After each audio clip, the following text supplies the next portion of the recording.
Hello everybody, this is PotterBrony and welcome to another blind reaction to RWBY, Volume 3, Chapter 6, Fall. Okay, before I get into this episode, I'm just going to go over a couple of things as far as my backup channel being this one that I'm posting on, and my main channel, which is still listed as terminated. Looking through all of the... looking through a couple of the videos that I had saved on my external hard drive and then removed from my computer so as to save some more room. Unfortunately, for my Abridged series with episodes 28 through 33, for some reason when I transferred them over, the files were somehow corrupted. So they never transferred over properly to the external hard drive, and now they're gone from my computer. And the same can be said for RWBY Volume 3, Episode 5, last week's episode. I don't know what happened with those. I have no idea. I was looking for them, and they're just not usable. The files are no longer any good, and unfortunately I no longer have a backup of those files. And if my main channel remains terminated, if I cannot get it back, unfortunately those are lost for good. I know that eventually I was planning on, if it turns out that I won't be able to get it back, then I would slowly start uploading my old videos to this channel, but not sure if that's going to be able to work with the well, it won't be able to work with those episodes because I no longer have them. I don't have those. I haven't, unfortunately, held on to the raw footage of my reaction to just edit them again, because those take up way too much space, and I figured I was done with those. So, you know, time makes fools of us all, I guess. Yeah, I fucked up on that one. I didn't save those. Those take up way too much space, and I figured, who needs them anymore? Should have held on to them, but what are you going to do? Alright, so episode number 6 of RWBY, Season 3, Fall. Now that I've gotten that all out of the way, let's just get it started. I've already gone past the intro, and starting the video from there, in 3, 2, 1, and go. Well, it comes as no surprise that they've chosen you to move on to the final round of the tournament. Your performance has been exemplary. Thank you, Professor Ozpin, but I would never have made it this far. Now, I've heard tell us she had a weird smirk on her face when she got in the elevator last episode, which I must have missed at the time. I don't believe we've been introduced. Name's Crow. Crow is a trusted colleague of mine. Professor, if you don't mind me asking, why have you called me here? Please, take a seat. What is your favorite fairy tale? I'm sorry? Fairy tales. All our lives are based on them. You must remember some of them. Well, there's the tale of the two brothers, the shallow sea, the girl in the tower. What about the story of the seasons? Oh, of course. A callous old man who refuses to leave his home is visited by 4 traveling sisters. The first understands his reclusive nature and urges him to use his time in solitude to reflect and meditate. The second brings him fruits and flowers, tending to his crops and revitalizing his garden. The third warms the man's heart, convincing him to step outside and Okay, so they're the actual seasons. And the fourth and final sister begs him to look at all that he has and be thankful. In return for their kindness, the man grants the maidens incredible powers so that they may continue to help others all over the world. They graciously accept and promise to share their gifts with the people of Remnant until the end of days. Winter, spring, summer, and fall. The 4 maidens. My mother loves that story. Would you believe me if I told you that one's been around since I was a boy? You're not that old, Professor. Well, Would you believe me if I told you it was true? I beg your pardon? What if I were to tell you that there were 4 maidens existing in this world that could wield such tremendous Really? power without dust? You mean like a semblance? Like magic. Because I'm remembering them saying something about Autumn's condition. It's pretty crazy. If the season is an actual person, is that... Do I look like I'm joking? No. Why? Why are you telling me this?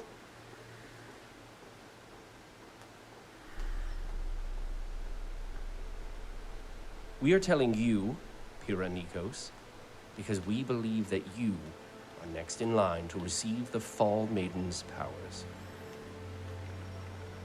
We? Okay. Sorry we're late. That's interesting. Wait. What is this? Who are you? You know who we are. We're still the same teachers and headmasters you met when you arrived at Beacon. Except we But you're sounding really creepy now. We are the protectors of this world. And we need your help.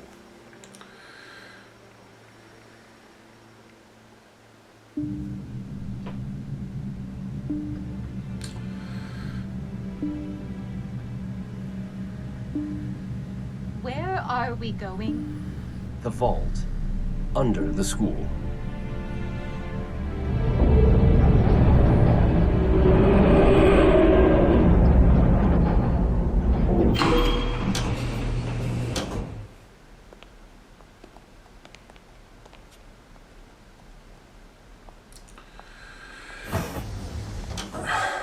Well, this is an interesting storyline. Did not see this coming. I'm sure you must have questions. Maybe 1 or 2.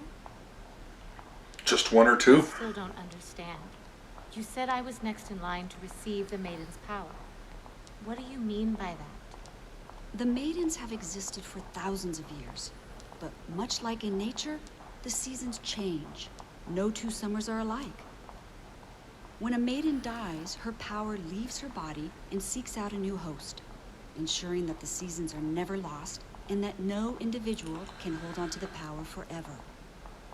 So, how does the power... Sounds a lot like Avatar, A actually. series of stupid and convoluted rules. Crow. Hey, don't get mad because I'm right. At first, the only thing that was certain was that the powers were specifically passed on to young women. But as time Unlike went on, Avatar. it was discovered that the selection process was much more intimate. Intimate? As we understand it now, when a maiden Odd dies, word to the use. one who is in her final thoughts is the first candidate to inherit her power.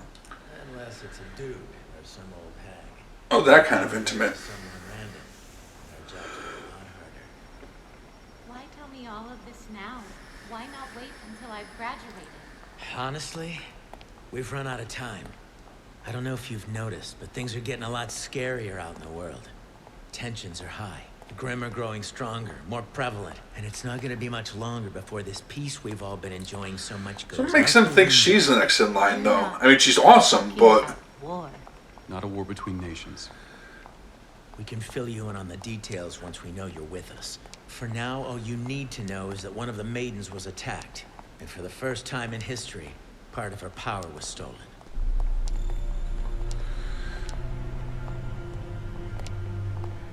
Autumn, I assume, right? So they were talking about Autumn as a person. Is that... The current Fall Maiden, Amber. Amber. She's still alive. Okay. We're using state-of-the-art Atlas technology to keep her stable. But there is a lot about this situation that is unprecedented. What do you mean? Well, we don't know what will happen when she passes. Won't her power just transfer to the next host? Look who's been listening. She is smart. Under normal circumstances, yes.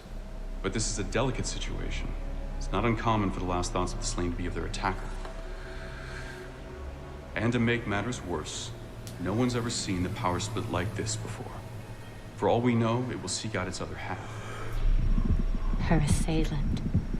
That's That interesting. would not bode well for any of us.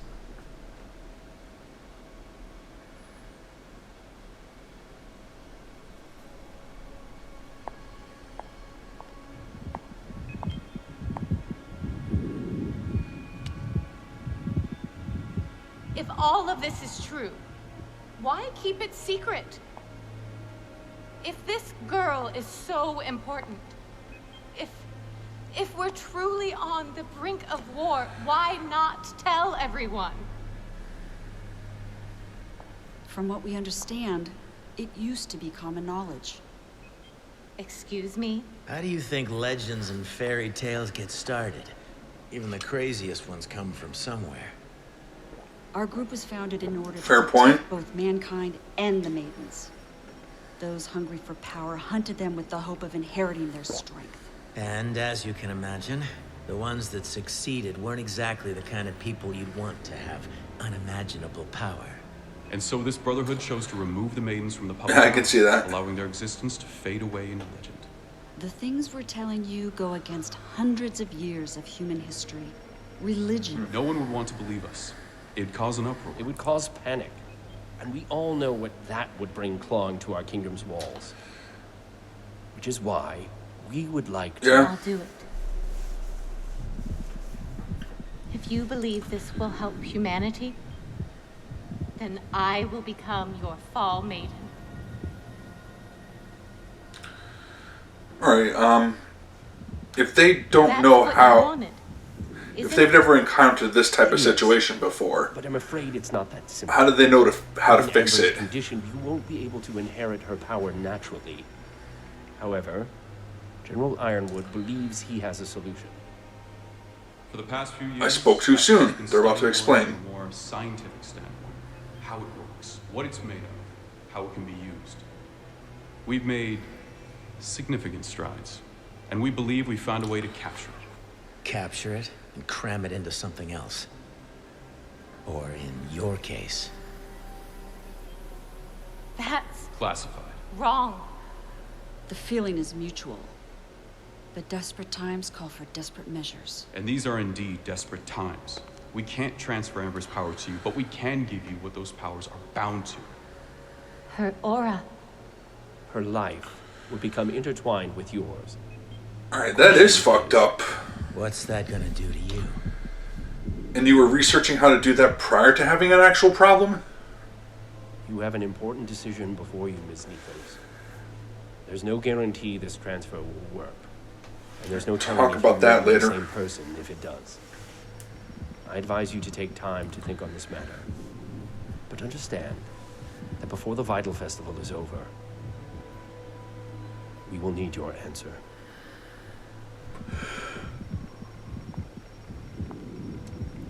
The assailant that attacked the Fall Maiden has made their first move. And there's no telling when their next move will be.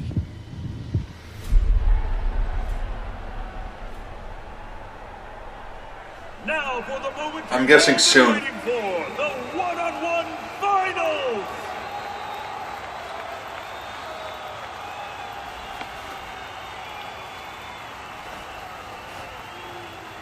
Barney, why don't you explain the rules? It's quite simple, Peter. Instead of a bracket system, each round of the finals will be randomly determined immediately before the match takes place. Much like any good hunt, there will be 0 time to prepare. Yes. Now let's see who our first match will be.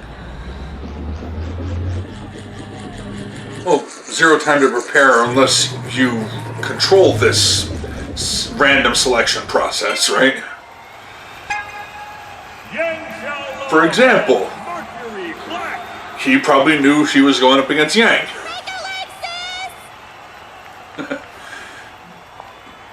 That would make it harder for him to move so quickly. Combatants, please leave the stage.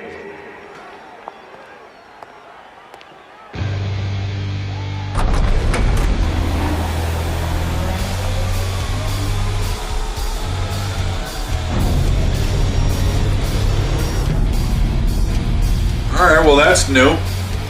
I guess nighttime fight. You better not go easy on me. You wish.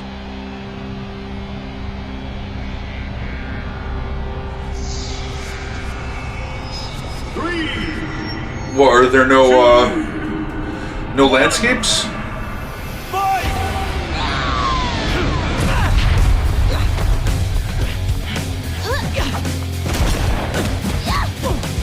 Alright, should be a pretty interesting fight.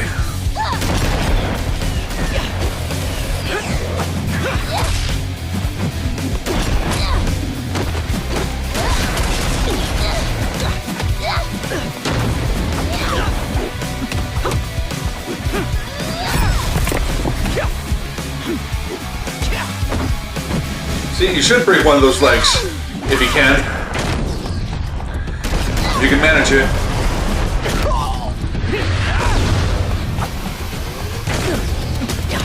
Well, that's useful.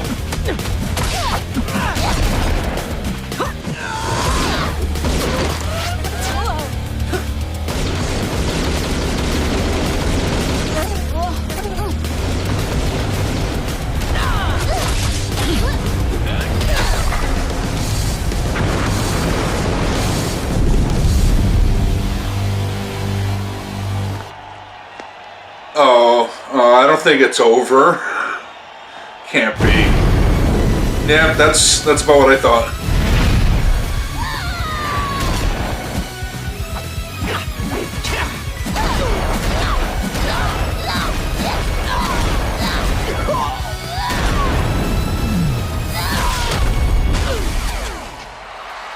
What a way to kick off the final! All right. So I gotta say, was that part of the plan? Because he's shown himself to be better. Like, really good. Maybe not better than Yang. Better luck next time. There's not going to be a next time, Blondie.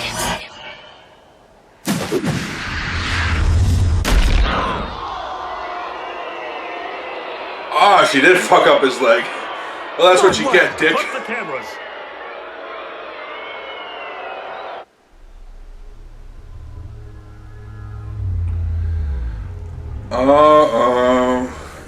Negative emotions. My leg! My leg! That's what you get, you little... Huh? Yang Xiaolong, stand down! What?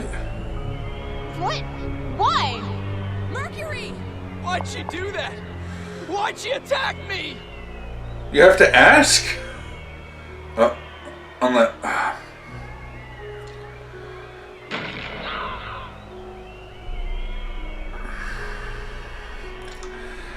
I was just about to say, is it Neo that has some type of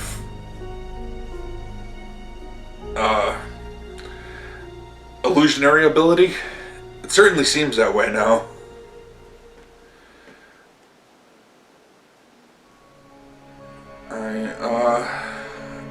Wow.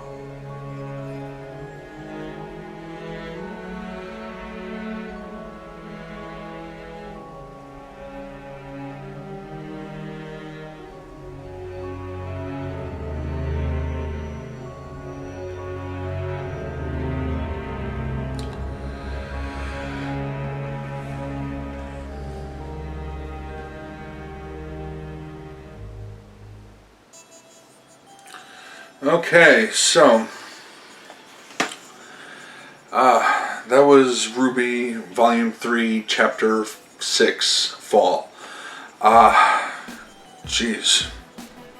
Okay. Firstly, to talk about this, a couple of things in this episode.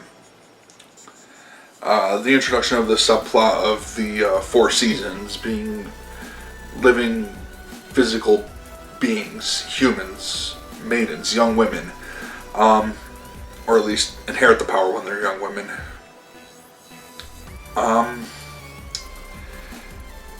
That's an interesting story. I do like that, and it very much ties in with some kind of like mythology type of thing, explanations for different seasons that they would have in old mythology, and like the old ancient Greek and Roman gods and all that. But also reminds me kind of, as I had mentioned, of Avatar, passing the power on from one to the next in a cycle. But there are 4 seasons, 4 elements of Avatar, but there are 4 people. I'm wondering if that storyline is going to come up again. Not this whole problem with the Fall Maiden and Pyrrha possibly inheriting her ability.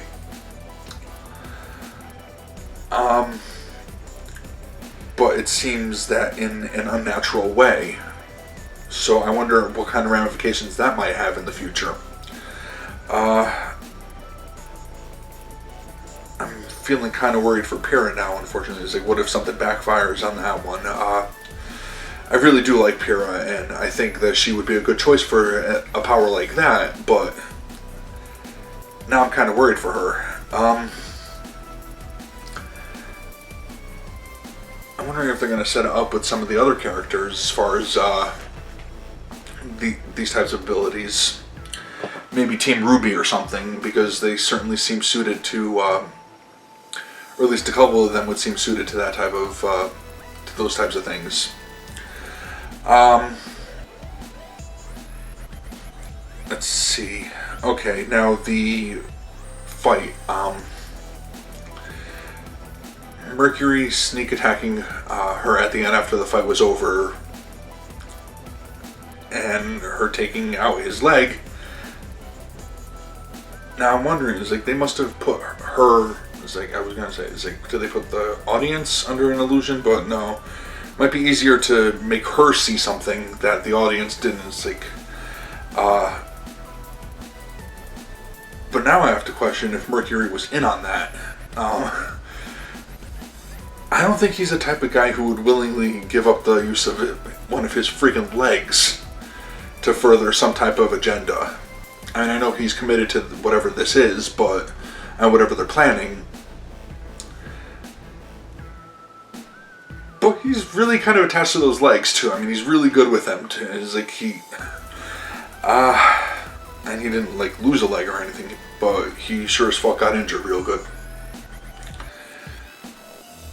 And he never really struck me as the type to take a bullet like that. But then I don't really know that much about him. So yeah, interesting plan. There's definitely stirring up some negative emotion. Even the massive elephant-like Grimm turned their heads to that one. That is not a good sign at all. So, very, very good episode. I did really enjoy this one, and I want to thank you all for watching. Hopefully you enjoyed it as much as I did, and I'm just going to end this one here. Until next time, take care. Bye.